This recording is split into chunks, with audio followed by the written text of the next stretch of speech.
Hey friends, what's up? Ash here with Gents. Hope you guys are doing really well today. Time to take a look at some of your guys' collections once again. Usually I would be doing a fragrance collection roast, but today we're going to be keeping things positive. So I'm just going to be taking a look at some of the collections that you guys sent in where you asked not to be roasted or you didn't have it mentioned specifically that you wanted to be roasted. I have a ton of emails to get through with your guys' collections, and feel free to keep sending them on.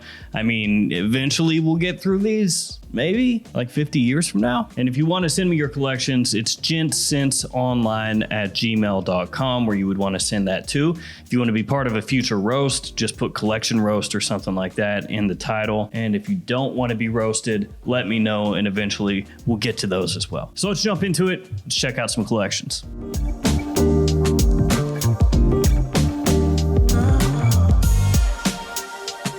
First up, we've got Michael here. Hey Ash, been an enormous fan for the last few years. Would love to be featured. Roast me senpai. I guess this isn't a roast video. Maybe I'll give you a light roast, like a little toasting. I don't know. So it looks like you went to the Jeremy Fragrance School of Acqua di Gio Profumo, which is just by all the Acqua di Gio Profumo that exists. Although technically, I think that was Acqua di Gio Profumo special blend that Jeremy bought up. Yeah. Whatever. You've got 5 bottles of Profumo, 2 bottles of Profundo. I think you're stocked on the Acqua di Gio. I think you're good. What's up with all that plastic underneath that? Are you a serial killer? You like Dexter? You have to put plastic up everywhere so that the bodies don't get blood all over? I'm just playing.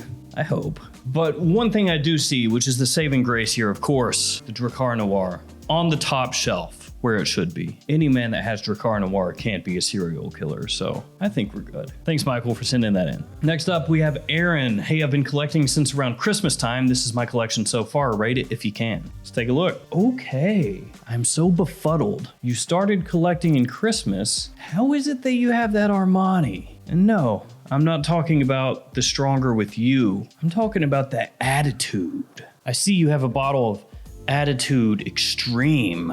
Where did you get that? Because this fragrance has been discontinued for a minute. You started collecting in Christmas time? Huh. Either you got really lucky and found it somewhere at a store, whether online or in person, and scooped it up, maybe not knowing exactly what it was. Or maybe it was handed down to you. Or you just, for some reason, really liked the notes of the fragrance or something and you bought it online for a big price. Either way, easily, that's the coolest fragrance that you have.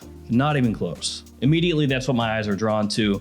Right there in the middle at the top where it should be. That is an awesome fragrance to have. Outside of that, you've got a lot of your standard go-to fragrances that I would expect somebody to have as they're starting out a collection. You've got some cheapies that are sprinkled throughout there that maybe you found in a store or something like that. And I like that you put it on a bed.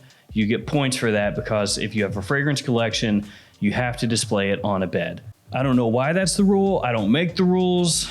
It just is what it is. Next up, Jason. Love your channel. You're the reason I started collecting fragrances. That's crazy. Thank you. Just wanted your opinion on what I have so far, if you wouldn't mind. Thank you again for such awesome content. Double thanks. All right, so you've got the box set up. A lot of people like to do this with their collections where they keep the fragrances inside the boxes. So this is a really solid designer collection. You have the versatility to the max here. You have the Y line. You've got the Bleu de Chanel, you've got the Dylan Blue, Versace Pour Homme, Mont Blanc Explorer. So, I mean, you've got enough fragrances here that realistically you're covered anytime that you could want, you know, daytime, nighttime, any season, more formal situations, you can find something here. And you can tell that you're a fragrance kind of guy because you have fragrances like Mustache there, which most people who aren't into fragrances are not going to be aware of. And then L'Homme Ideal Eau de Parfum as well. So it's really nice what you have here. Pretty much every fragrance that you own is going to be appealing to the masses. The vast majority of people are going to dig everything here. And really, there's not one particular fragrance that I could point out and say, well, that one super sucks, because most of these are really big hitters. Maybe Mont Blanc Individuel I'm not in love with, but it got a ton of hype. And I know a lot of people really do enjoy that one, even if I don't. So can't hate on it too much. Plus, it's pretty cheap. Thanks, Jason, for sending that in. Next up, we got Imran. Hello, Ashton. Imran here from Hyderabad, India. If I mispronounced that, I'm sorry. Big admirer of your work in the Fragcom, sharing my humble collection here. Apologize for the Avengers-like arrangement of the bottles, but couldn't find a better place. That's okay, don't need to apologize. Thank you for sending it in. This is really nice, but I am biased. And you have a lot of things that I think are just absolutely fantastic in here. You have Sultan Vetiver from Nishane, which I absolutely love. You have Beau de Jour, you have Great Vetiver, Dior Homme Intense, Dior Homme Parfum, Acqua di Gio Profondo, Intense Cidre Boisé.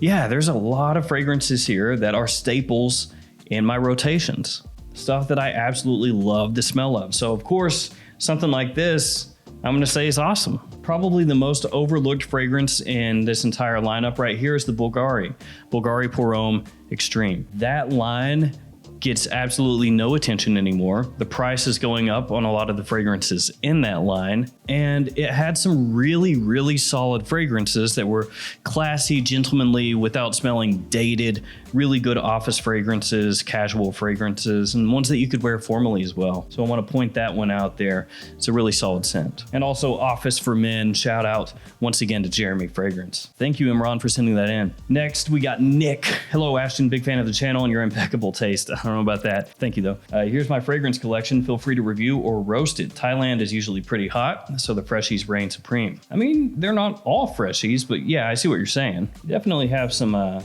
strong ones in here. I especially love the itty bitty tiniest Joe Malone bottles you will ever see up in the front corner there. It's hard to see exactly what everything is here without zooming in and busting out the old magnifying glass, but I got a pretty good handle. So yeah, really solid lineup here. It's kind of like designer heavy hitters and then niche fragrances that straddle the line between niche and designer in the sense that they have that wearability of a designer fragrance, that mass appeal, while being a higher end fragrance. So everything here should be pretty easy to pull off outside of some of the heavier ones like Dior Homme Intense in Thailand. Still though, lovely collection. Thank you, Nick, for sending that in. Next up, we got Jeremy, but it's not Jeremy Fragrance. It's a different Jeremy. Hey Ash, JB here, wanted you to either roast or feature my collection in your next big collection video. Here you are. Love your videos, keep rocking. Thanks. Now this is a picture which is turned to the side and is giving me vertigo. Also, I like your shoes on the side there, especially the ones at the bottom. They've got a lot going on. So you got the whole Sauvage lineup there in the back of the top. Got them all set up, all the Bleu de Chanel's, the L'Homme Sport Eau Extreme, the former Hype Beast, still works really well. Dior Homme Intense, that's Dior Homme 2020. You got the two Acqua di Gio heavy hitters, Profumo Profondo, I dig it. The light blues right there in the front. I don't know about Phantom, but if you like it, wear it out. It looks really clean, really nice. You've got pretty much all the heavy hitters from the houses that you've selected to get fragrances from. And I especially like that the only Invictus you have is Invictus Victory. I think the only fragrance that sticks out at all from the style of this collection is the Glen Perry at the bottom, Unpredictable Noir. I mean, it does fill in a dead spot in the collection there, but you know, you only have one Versace that I'm seeing there.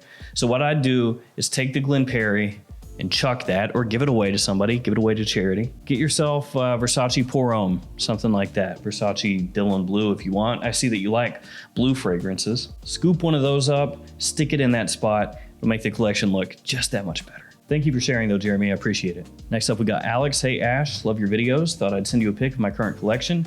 My favorite notes and fragrance are iris and leather, and I think my collection reflects this. My current favorite is Interlude Black Iris. Ah, nice. So yeah, there is Interlude Black Iris, middle row, far right. Really like seeing Royal Oud there and Arolfa.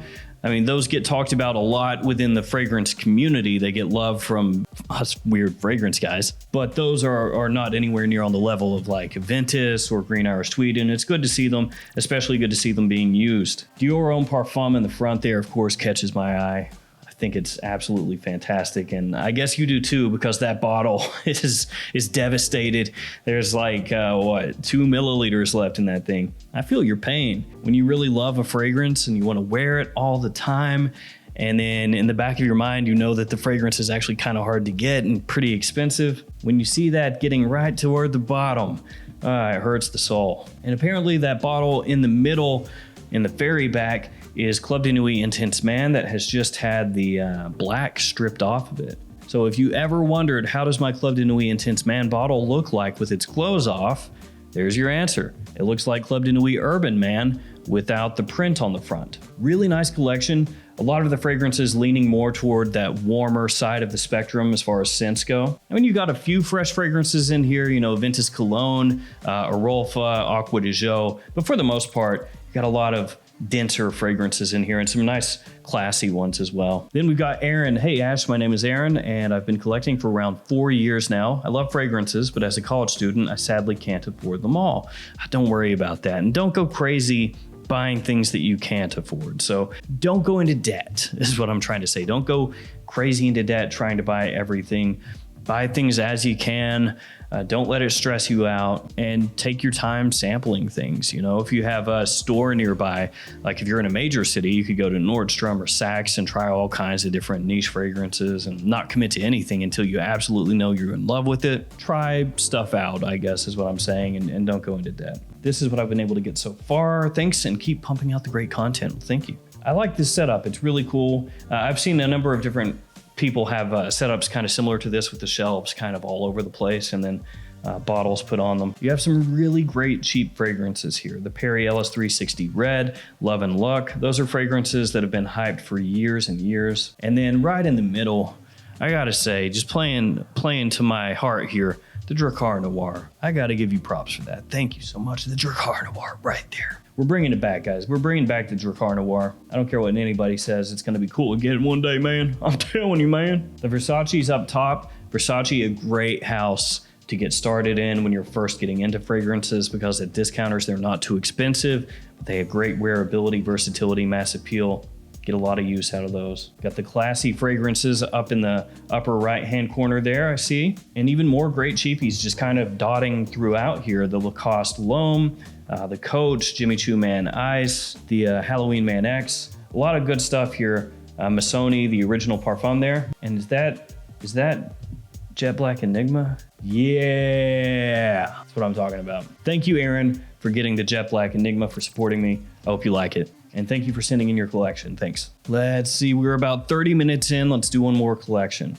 30 minutes non-edited. We have Cole. So Cole says that he acquired another bottle between his previous email and now, but I just pulled up this email because it's the most recent one, I guess, from him. So we'll take a look at this collection that he has here, which is his Creed collection. So immediately my eyes are drawn right to the middle of this collection here. Now, Green Irish Tweed, Aventus, Silver Mountain Water, Viking, even Millesime 1849, original Santal Royal Mayfair. That's all good, that's all gravy. But when you see those bottles, you know it's one of the older Creeds that has been vaulted, most likely. And those are Royal Delight and Royal English Leather. Now, I own every one of these except Royal English Leather. Don't have that one. And it's a funny one because it's one of those Creed fragrances that the house says came out in like the 1700s or something. I'll look it up. 1781. Right. Now, that's not actually the truth. It did not actually come out in 1781, but that fragrance does command a big premium. Looking right now on eBay, the cheapest bottle is from Germany, and it would run you about $520. So yeah, that is friggin' awesome. It's really cool that you have that, especially with how much is still in there. And it's a really solid Creed collection with what you have there as well. All right, friends, that's gonna do it for me. Thanks for sending in your collections. Thanks everybody for sticking here until the end. Stay safe out there, guys, and I'll see you tomorrow with another fragrance video. See you guys later.